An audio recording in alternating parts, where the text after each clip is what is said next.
শিৱসাগৰৰ চেংমুন বুঢ়াগোহাঁই পুখুৰীত অবৈধ দেৱাল নিৰ্মাণক লৈ উত্তপ্ত পৰিস্থিতি।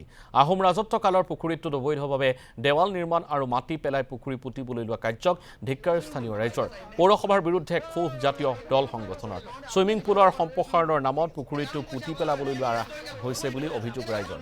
সাংসদ কামাখ্যা প্ৰসাদ তাছাৰ সাংসদ পুঁজিৰ ধন অপব্যৱহাৰো অভিযোগ উত্থাপন হৈছে। দল সংগঠনৰ তীব্ৰ বিৰোধিতাৰ ফলত অবৈধভাৱে নিৰ্মাণ কৰা দেৱালখন ভাঙি পেলাই স্থানীয় ৰাইজে।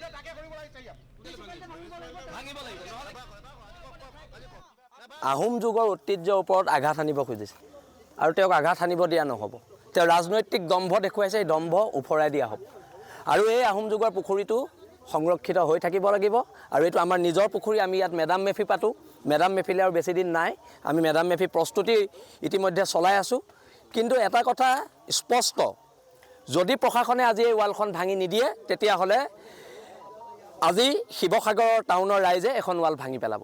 আমি বাৰে বাৰে প্ৰশাসনক অনুৰোধ কৰি আছোঁ আৰু আমাৰ এই সৰলতাক যাতে প্ৰশাসনে দুৰ্বলতা বুলি নাভাবে, তাৰ বাবে প্ৰশাসনৰ ওচৰত দাবী জনাইছোঁ। আৰু প্ৰশাসন আৰু শিৱসাগৰ মিউনিচিপালিটিক আমি দাবী উত্থাপন কৰিছোঁ যে নগৈ গড়গাঁৱৰ বাতৰি ল'বলৈ আপোনালোকে এৰক।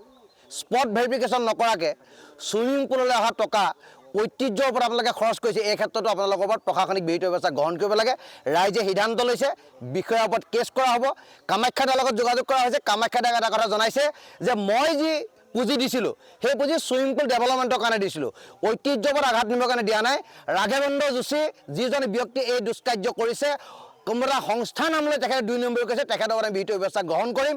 এই পৰিত্ৰাপৰ বিষয় ঐতিহাসিক শিৱসাগৰ জিলাৰ শিৱসাগৰ গোহাঁই গাঁৱত এটা অতি ঐতিহাসিক পুখুৰী আছিল। পুখুৰীটোৰ নাম আমাৰ চেংমন বুঢ়াগোহাঁই পুখুৰী। আৰু এই পুখুৰীটোৰ পাৰতে আমাৰ বিভিন্নজনে আজি বহুত দিন ধৰি ইয়াত বসবাস কৰি আছে।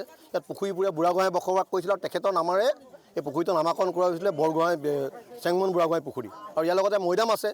কিন্তু শেহতীয়াকৈ স্থানীয় ৰাইজে এই পুখুৰীটোৰ কাষতে পুখুৰীটোৰ লগতে লাগি এটা সময়ত আমাৰ ছাত্ৰ ছাত্ৰীসকলৰ সুবিধাৰ কাৰণে সাঁতুৰিবৰ কাৰণে এটা ব্যৱস্থা কৰিছিলে। আৰু সেই ভিতৰৰ ব্যৱস্থাৰ কাৰণে কিছু সেই পুখুৰীটোৰ এটা অংশ তেখেতলোকে অলপ ব্যৱহাৰ কৰিছিলে।